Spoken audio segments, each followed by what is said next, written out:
Assalamu alaikum. Once again, welcome to the new class. هیله لرم چې روغ جوړ او صحتمند به وئ.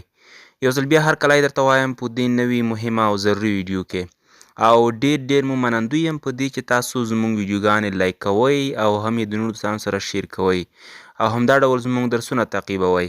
په دې مهمه او ضروري ویډیو کې مې یو ځل بیا ستاسو لپاره یو څه مهمې او ضروري جملې راغونډې کړې دي کومې چې ستاسو لپاره په ورځني ژوند کې او هم د انګلیسي ژبې په محاوره کې بیخي زیاته همکاري او کمک کولی شي. نو تاسو هم د ویډیو تر پایه راسره پاتې شئ او چینل هم درسره سبسکرایب کړئ. راځو جملو باندې شروع کوو. لومړی مهمه او ضروري جمله، ته ډېر غوټ یې یا ته ډېر غاټ یې. انګلیسي کې به څنګه وایئ؟ You are so fat. You are so fat. ته ډېر غوټ یې یا سورب یې. You are so fat. ته ډېر غوټ یې. دا یوه خبره در سره په یاد لرئ چې کوم وخت کې سو له صفت څخه مخکې راشي نو بیا هغه وخت کې د ډېر معنا ورکوي. دلته به معنا څنګه کېږي؟ You are ته چې یې، سو ډېر، فاټ غوټ یې یا غاټ یې. راځو بلې جملې ته. ولې راغلې؟ دغه جمله په انګلیسي ژبه کې څنګه وایو؟ Why did you come? Why did you come? ولې راغلې؟ ښایسته جمله ده او ډېره استعمالیږي. Why did you come? ولې راغلې؟ Why معنا ولې، did you ته کم راغلې. او دغه جمله په سیمپل پاست ټینس کې استعمال شوې ده خو دومره خبره ده چې د کم لومړی حالت په دې وجه استعمال شوی دی چې دلته جمله چې ده هغه سوالیه ده. Why did you come? ولې راغلې. بله ضروري او مهمه جمله، څه کار کوې؟ څه وظیفه لرې یا څه کار کوې. انګلیسي ژبه کې به څنګه وایو؟ What do you do? What do you do? ته څه کوې؟ څه کار کوې. What do you do?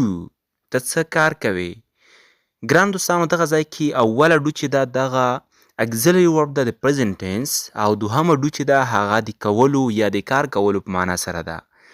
What do یعنې ته څه do کوې. What do you do?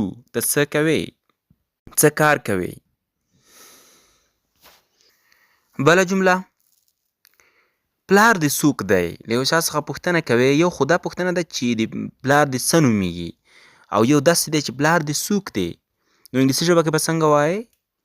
Who is your father? Who is your father? ستا پلار څوک دی یا پلار دې څوک دی، څه نومیږي. Who is your father? هو چې دی هغه WH کوېسچن دی کوم چې د څوک معنا لري. Who is your father? پلار دې څوک دی. بله مهمه او ضروري جمله، مونږ کولی شو په انګلیسي ژبه خبرې وکړو. انګلیسي کې به څنګه وایو؟ We can speak English.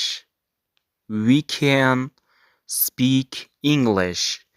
مونږ کولی شو په انګلیسي خبرې وکړو. We can speak English. وی معنا مونږ، کین معنا کولی شو، speak چې خبرې وکړو، English په انګلیسي ژبه باندې. We can speak English. بله جمله، هغه یو ښه سړی دی. He is a nice man. He is a nice man. هغه چې دی یو ښه سړی دی، خوش اخلاقی سړی دی. He is هغه چې دی a nice یو ښایسته یو ښه man سړی دی. He is a nice man. هغه یو ښه سړی دی. بله مهمه جمله، زه ډېر قوي یم، زه ډېر طاقتور یم.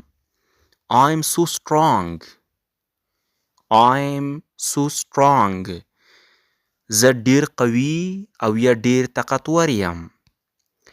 ملګرو مخکې مې هم دا خبره درته وکړه چې کوم وخت کې له صفت څخه مخکې سو راشي نو بیا د ډېر معنا ورکوي. لکه دلته بیا هم دا تکرار شوی دی. I'm so strong. زه ډېر قوي یم.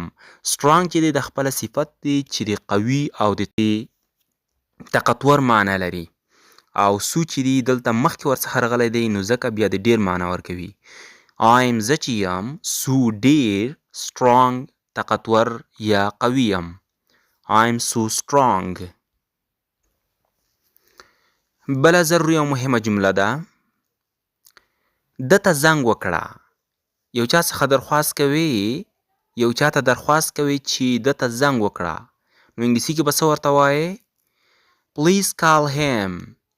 Please call him. مهرباني وکړه ده ته زنګ وکړه. Please مهرباني وکړه call زنګ وکړه him ده ته. Please call him. مهرباني وکړه ده ته زنګ وکړه. بله مهمه او ضروري جمله، دوی ماته زنګ کوي یا دوی ماته زنګونه وهي، زنګونه راته کوي. انګلیسي کې به څنګه وایي؟ They call me. They call me. دوی ماته زنګ کوي یا زنګونه کوي. They call دوی زنګ کوي me ماته. دوی ماته زنګ کوي. ملګرو تاسو هم هڅه او کوشش کوئ چې کومې جملې زه در وړاندې کوم یا په دې ویډیو کې یا په نورو ویډیوګانو کې تاسو فقط همغه جملو باندې اکتفا او بسنه مه کوئ، په هغې باندې نوره مهمې او ضروري جملې له خپل ځان څخه جوړوئ تر څو په انګلیسي ژبه کې مو ورباندې ښه زیات پراکټس وشي.